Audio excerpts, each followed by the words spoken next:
My name is Adam Worthan. I'm 23 and I like to make music in my spare time, whenever I have a chance. That's sort of the main hobby I have. And I'm also interested in other art stuff, endeavors, I guess you'd call them. Photography and writing.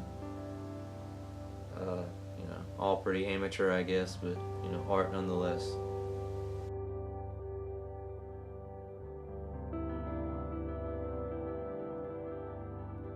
If I had to describe my music to someone, I generally use the term ambient music. That's what I label it as on all these websites and stuff. So, and I guess that's that's what it is. But it the genre and the tone and the mood of the music changes a lot with your mood and with what you're going through on a day-to-day basis.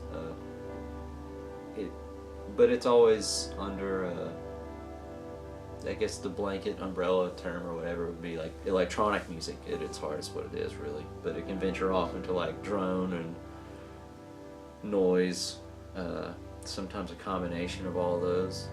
But for the most part, ambient music, I guess, is how I would describe it.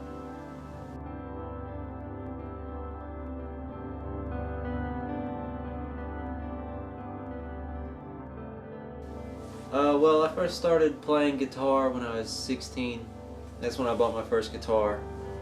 And I first started recording music probably a year later. When I was 17. I started just recording and messing around with like weird sounds and noises and stuff. Not really, no goal of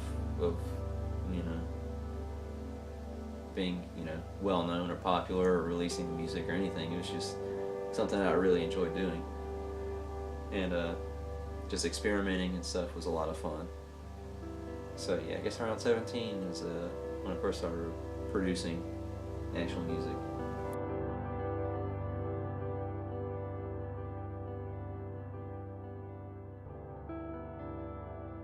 I listen to a lot of different music, but relevant artist would be obviously Brian Eno. Whether he influences your sound directly or not, if you're an ambient artist or whatever, then he pretty much pioneered the genre. So Brian Eno is, like I said, indirectly or not, or directly or not, he's an influence. And Stars of the Lid are another group I like a lot, like a drone ambient duo who I listen to a lot. Tim Hacker, he's a solo ambient artist that I listen to a lot as well, and I'm sure he comes out in some of my music. My Bloody Valentine, another band I like a lot. Like I said, there's a lot of bands I listen to a lot, but I try not to have them influence what I do. I draw inspiration from them, but I try not to sound like any specific band or artist.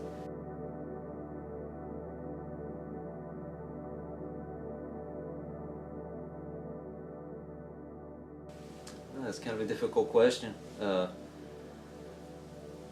The stuff I'm working on right now, hopefully, is I feel like I like it a lot. So, but a lot of times I'll listen to something in the moment and I'll like it a lot, and then a few months later or a few weeks later I'll listen to it and I won't like it as much, or it won't be as good to me, or it's just time provides a nice perspective on things.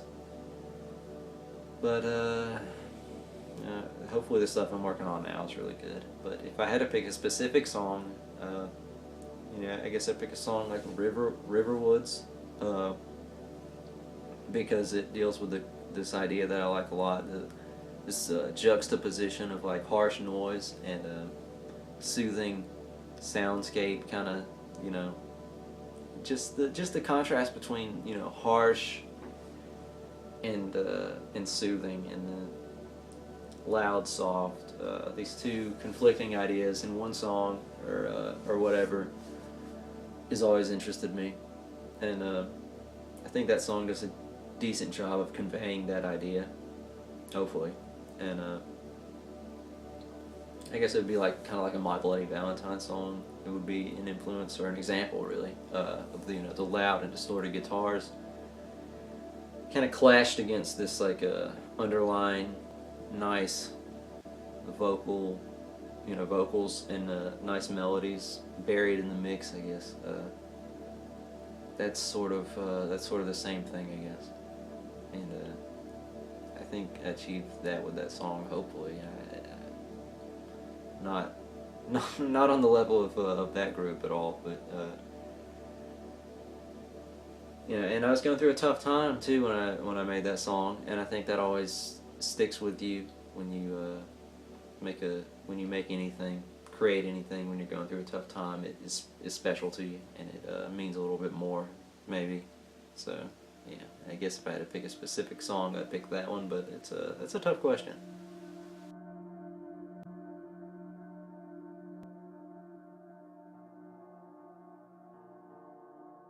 It's kind of funny because there's a lot of making music that's not enjoyable, actually.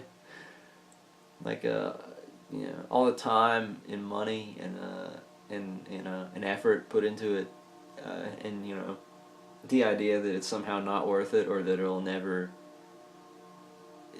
pay off. But I mean, yeah, I don't make music to make money. Clearly, I would pick a different genre if I was trying to do that. I wouldn't get into this type of music. But there's always an uncertainty in anything that I'm doing that kind of creeps in the back of your mind, and it's always a little discouraging, I guess. But the most enjoyable part, I think, is just the act of doing it, the physical, literally sitting down and making music is just when you're in the moment of it, and when you're able to just lose yourself in only the music and just think about the music. That's the best part. And when when you release something and you get good feedback and people tell you that they like it and stuff, that's also really nice. It's really rewarding.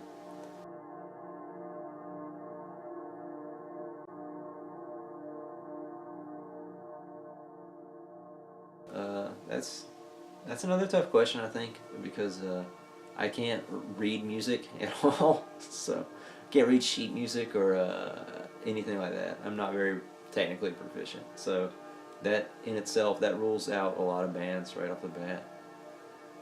So, but bands that I really like that I would love to collab with, I don't know. Maybe like I guess it would be a sound or freeform type of thing, like Tim Hecker.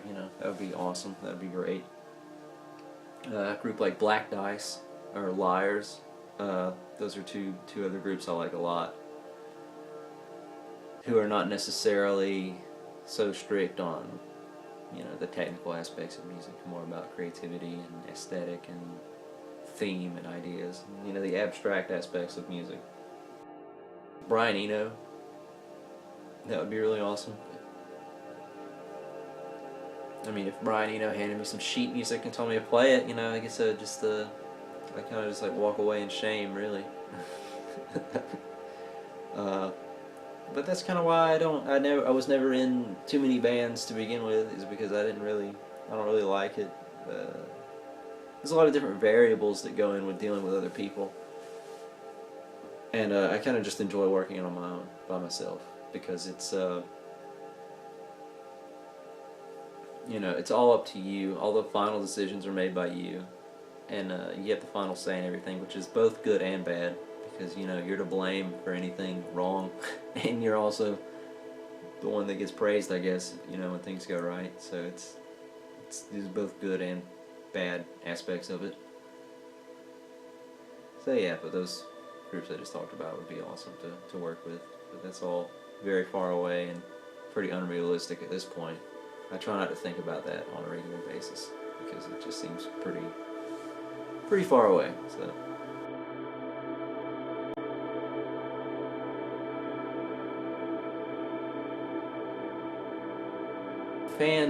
fan comments and feedback are great. You know, that's you know, like one of the best parts of doing it is to hear that people are like downloading your music and that they're listening to it and they really enjoy it. That I mean, to me, you can't really ask for much more. But the word influence is definitely different, like, from the word. I mean, I separate it into like influence and encourage. You know, I'm encouraged by, you know, comments and feedback, but I try not to be influenced by it, because, you know, say one song in particular does really well and people like it a lot. I try not to let it influence me, because, you know, I don't want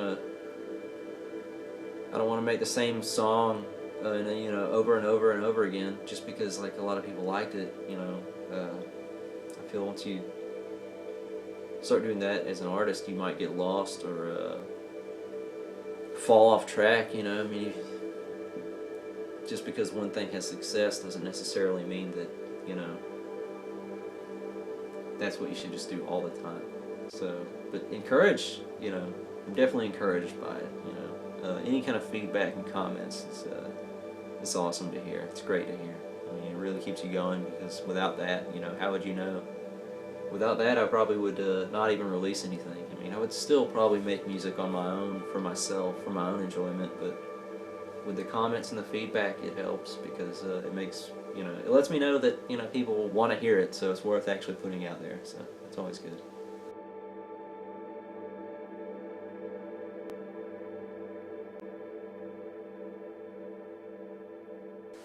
People can listen to my music at SoundCloud. It's soundcloud.com/Adam Worthan. Bandcamp. I guess it's, yeah, Bandcamp is there's 2 full-length albums on Bandcamp that you can download for free. You know, or if you're feeling, you know, or you can pay for, you know, if you're feeling really generous. But no, they're free. There's also a Tumblr account, which is just pretty much like a combination of all of the things. You can post whatever, music, videos, photographs, whatever, you know. And I have an Instagram account as well, where I post my photos and stuff like that. And again, all of these are under just my name, Adam Worthan. That's, you know, how you find everything. I don't have a band name. Well, that is the band name. It's just my name. So I think it's relatively easy to find, you know, hopefully. I have a YouTube account with some videos. Some of them are pretty old, like a year or 2 old. I did one just the other day, actually, very recent. But nobody's really watched them. I haven't really had much success with YouTube yet, so. But, you know, hey, they're there if you want to watch them. So, and you know, I guess that just about wraps it up. You know, I would just like to thank Insight Music for you know, offering me the interview and you know, giving me the opportunity. It's been a lot of fun, and hopefully whoever watches this enjoys it. Hope it was insightful a little bit, you know. And hopefully some people will check out the music and enjoy it. So again, you know, thank you.